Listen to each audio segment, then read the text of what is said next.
Following program depicts the real-life adventures of the Scampington clan in the forests of western Washington. Previously on Raccoon Ranch. Ricotta and his family were released from the game preserve due to an error in the chain of evidence. They quickly scampered back into the underbrush they called home and disappeared into the night. Meet the Scampingtons, Ricotta, the ringleader, Tex, the handyman, Sparkle, the empath, Tippington, the cook, Tobias, the duologist, I study duels, Squeaky, the navigator, and Nature's Police, the Eagles. They're all trying to live together on Raccoon Ranch.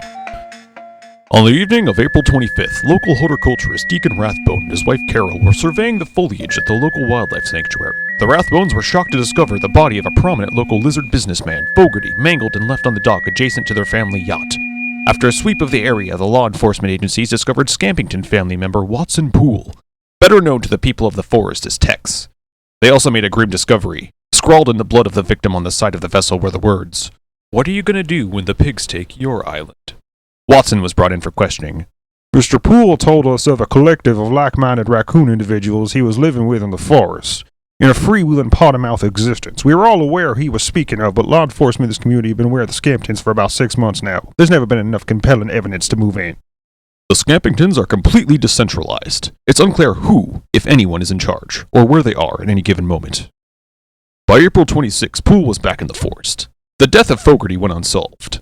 Aside from a rash of picnic invasions in the area, summer began uneventfully. On the morning of May 25th, Officer Derek Claus arrested a drifter with a history of picnic invasion arrests. Incoherent, the drifter repeatedly mentioned a man named Ricotta.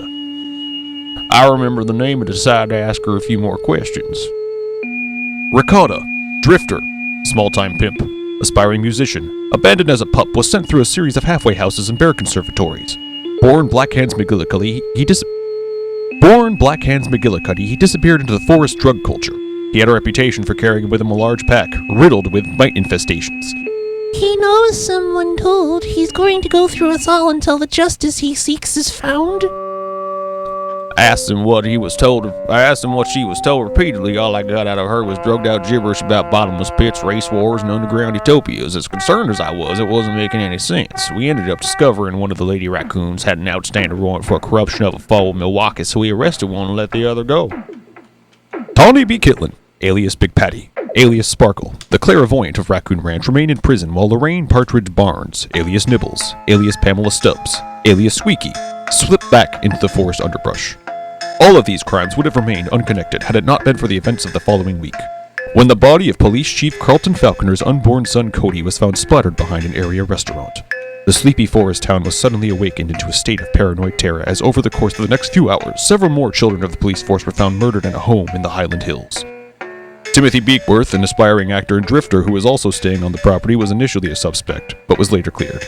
The walls of the house were covered in crude graffiti. We went to Barnes' cellmate at the time to ask her insights.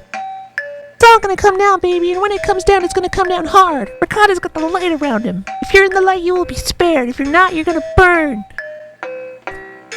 As best as I could tell from her story, they were all living together in a hole somewhere, and this Ricotta guy was a leader. She kept saying how much she loved him, how much everybody loved him, how he was her light, her god, her everything. It was unsettling. Believe me, if I've been invading picnics, there'll be no picnics left. Who's having the real picnic? You people laid a blanket across my family and ate a sandwich on my good name. Maybe I should have knocked over 1,000,000 eagles' nests with my hands. Then maybe society would notice me. I don't fit in the forest. I'm a desert monster. I live on cactus juice and breadsticks. You got this stuck in your head that I'm a tree pedestrian. When every other baby you have gets snatched up by those devil claws, at a certain point you gotta say, what are you gonna do about it? Ricotta told us there's nothing but justice when you break an egg for an egg. Yeah, I got chicks. I've been wearing the pants of a dead man without my people. They're my family, but what's a family? I define family as God's law entrusted to a series of key makers. It don't matter, I'm the only one who knows where the lock is. You people aren't even interested in finding the door. You think that door just goes into the woods? I know where the alpaca run in the Andes. I'm bigger than any eagle's nest. I'm laying my own eggs, the eggs of an old man who knows when he knows and what he knows. I never bought any illusions. I see in the dark better than you do in the light. Tired from their near